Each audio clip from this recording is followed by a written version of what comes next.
Palabra de mujer. ¿Tuvo usted alguna vez en la vida ese compañerito en el colegio al que le costaba hablar y era un poco tartamudo? Seguro es más usual de lo que pensamos y lo hemos tenido muchísimo. Queremos conversar hoy porque sabemos que este tema genera muchísima discriminación. Queremos de verdad crear conciencia y conversar sobre esto. Patricia López es fonoaudióloga y nos acompaña esta tarde para ayudarnos con este tema. Bienvenida, ¿cómo estás? Muy bien, muchas gracias. Patricia, ¿cómo se puede definir la tartamudez? La tartamudez principalmente es un trastorno de la fluidez del habla. Se caracteriza principalmente porque afecta todo lo que es la continuidad, la suavidad del mensaje oral que queremos transmitir. Principalmente eso, afecta la fluidez del habla.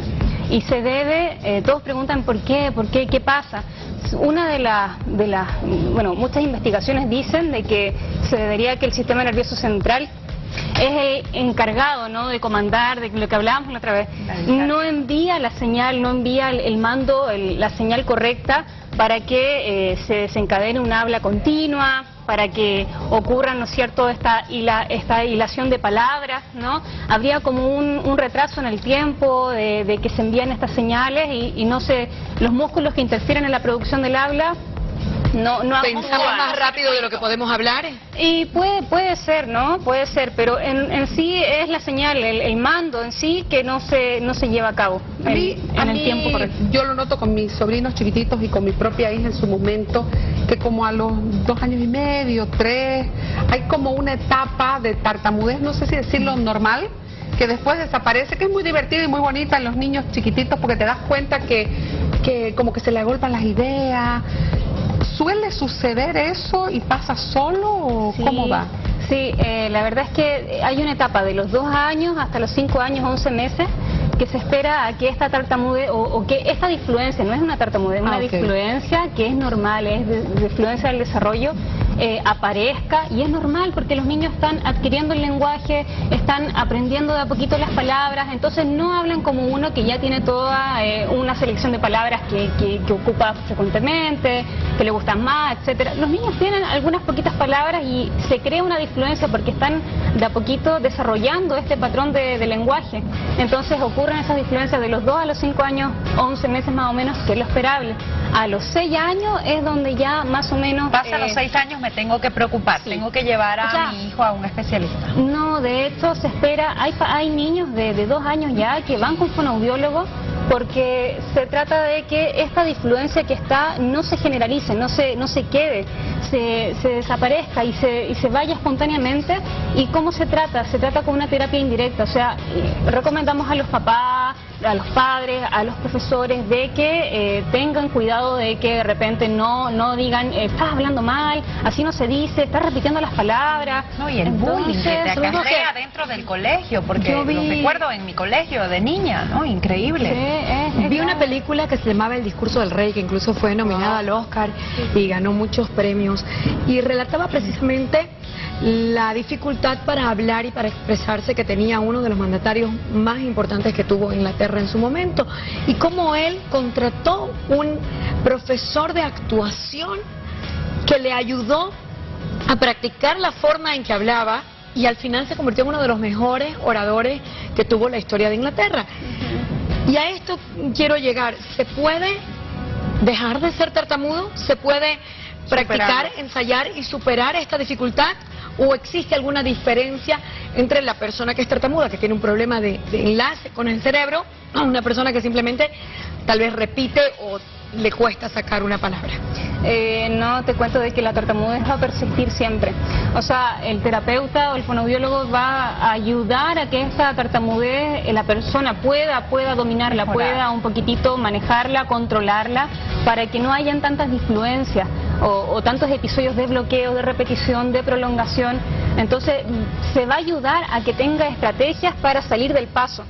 Ya, pero siempre la tartamudez va a persistir y lo va a acompañar ya posiblemente por toda su vida. Entonces es complicado. O sea, lo que ahí se hizo en esa película fue de que él iba haciendo pausas, iba prolongando las vocales, que son técnicas que se le van enseñando como para que a poquito vaya hilando esas palabras. Si hay palabras de repente que, o palabras que tienen el sonido P y esas palabras te producen el bloqueo, la prolongación o la dificultad en sí, esas son disfluencias típicas de la tartamudez.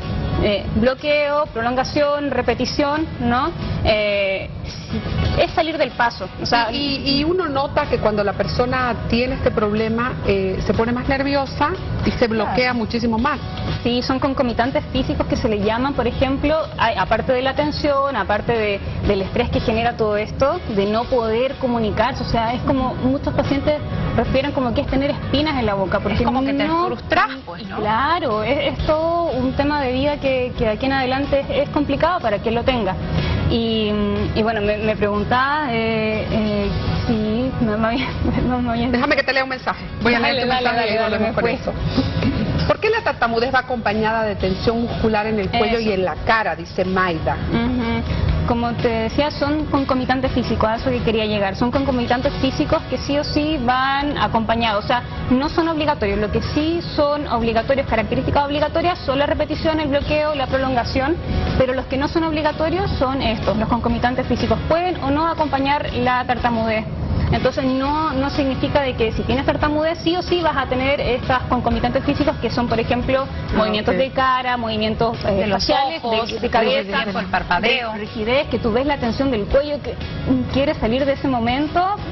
Entonces puede o no acompañar la tartamudez, no es obligatorio. Para eso es la fecha, ¿no, chicas? Para tomar conciencia de esta discriminación a estos niños, ¿no? O personas mayores. Por ejemplo, yo conozco personas que solo son tartamudos cuando están en un grupo grande de personas, pero si están hablando de uno o con sus amigos o sus padres, no son para nada tartamudos. Esto también ¿tiene que ver con el estrés?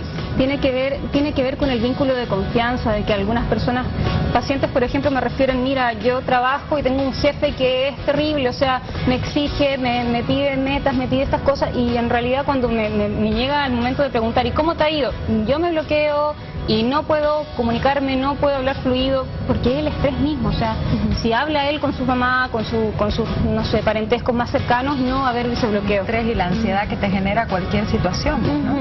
Quiero invitarlos a ver este mensaje de la gente que nos está escribiendo, y dice así: buenas tardes, ¿cuáles son los tipos de tartamudez? Saludos, Franklin, me encanta esta pregunta, estaba a punto de hacértela porque conocemos, digamos, diferentes tipos, tal vez personas que no son tartamudas, pero que sí tienden a repetir una palabra o una sílaba, o el tema ya de la tartamudez en sí, la que viene acompañada, como decías vos, de algunos síntomas también musculares.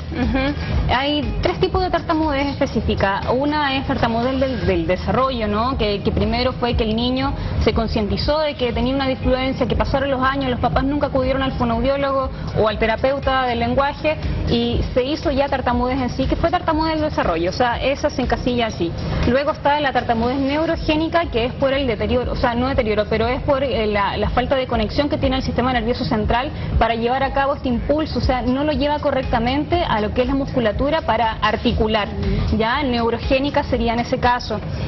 Y psicogénica es porque ya alguien, un adulto, la neurogénica y psicogénica son más ligadas a los adultos, que de repente tienen disfluencias de la nada y empiezan a tartamudear. Y la psicogénica, como le decía, era por eventos traumáticos que... Algo te hizo clic. Claro, exactamente. Ahora, en estos casos, cuando un niño acude a vos o una persona, me imagino que con un niño las herramientas para trabajar y la posibilidad de que esto cambie son mucho más altas que cuando llega una persona adulta que tiene otro tipo de inconveniente. Y lo otro que quiero saber es, le das las herramientas, un poco apuntando a lo que decía Laura de la película, porque me imagino que el bullying es terrible. O sea, yo me pongo nerviosa cuando escucho a alguien y la gente se limita muchísimo, ¿no es cierto? Sí, se limita muchísimo. O sea, las herramientas se le dan al niño, al adolescente, para que si ya empieza la disfluencia en lo que es la etapa preescolar, no se vuelva a la etapa escolar, porque ahí está todo lo que es el bullying, después la adolescencia y ya adultez. O sea, si esta tartamudez se acompaña, ya va a continuar toda su vida. Pero existe, ¿no? Como claro, va a existir todo el tiempo y no... Querida Patricia, y como mamá, ¿cómo puedo ayudar si es que tengo un niño que veo que tiene problemas de tartamudez? En realidad, bueno, lo primero es recomendar a que acuda. Lo segundo es, por ejemplo, de que no terminar las frases primero que él. O sea, si él está tratando de hilar, de decir algo, mamá, por ejemplo, le voy a dar ya los tipos de disfluencias típicas también. Pero, por ejemplo, si quiere decir algo, ya, ¿quieres la leche? ¿Quieres el pan con jamón? Entonces, no terminar las ideas, hacer pausas, respetar los turnos. Si él está hablando, esperar hasta que termine de hablar y ya luego... ese es un bullying familiar terrible, ¿no? Sí, o sea, ahí empieza el dolor dentro de la familia con esto mismo. Inconscientemente, claro, inconscientemente uno va teniendo conductas de que en realidad no son positivas. Eso, principalmente, no terminar las palabras, comprenderlo, esperar, respetar los turnos, mirarlo a la cara. Tal vez con la profesora en el colegio y con los compañeritos o el círculo más cercano de nuestro niño, porque aquí me parece que es un factor de paciencia. A veces las mamás somos impacientes, a veces ya, mijito, dígamelo rápido. Te voy a decir algo más que me decía una persona con la que estábamos conversando más temprano sobre este tema, que Claudia lo escuchó, y que decía, mi mamá le sacó a golpes la tartamudez a mi hermano hace muchos años, nos contaba ella, que lo corrigió porque la gente cree que esto se corrige de un, ¿sabes qué, mocoso de porquería? Quédate. No, te estoy cortando, me encantaría que la gente se comunicara con nosotros, porque creo de verdad que el bullying empieza precisamente en la impaciencia nuestra como mamá, en la familia, en el entorno más cercano, de hablar, de hacer todo perfecto, de apurarte, sí, o sea, jamón, no sé. Ajá. Son dos contextos distintos. O sea, la familia sí hace presión que el hermano mayor, que lo molesta, o que termina antes que él, las palabras, la idea que quiere decir. La misma mamá y su o el comparar al niño, sí, ¿no? Sí, hay casos. Entonces es recomendable eso, no sentirse culpable de lo que está pasando, de que su hijo es tartamudo, porque hay una carga genética que es responsable de eso. O sea, por ejemplo, si un papá tuvo tartamudez, es muy probable que su hijo tenga tartamudez. Hay una carga genética ahí del 50%. O sea, si papá tuvo tartamudez, mi hijo es probablemente que tenga sí o sí tartamudez, o los hijos que de mi hijo. O sea, sí o sí se va transmitiendo y va pasando más en los hombres.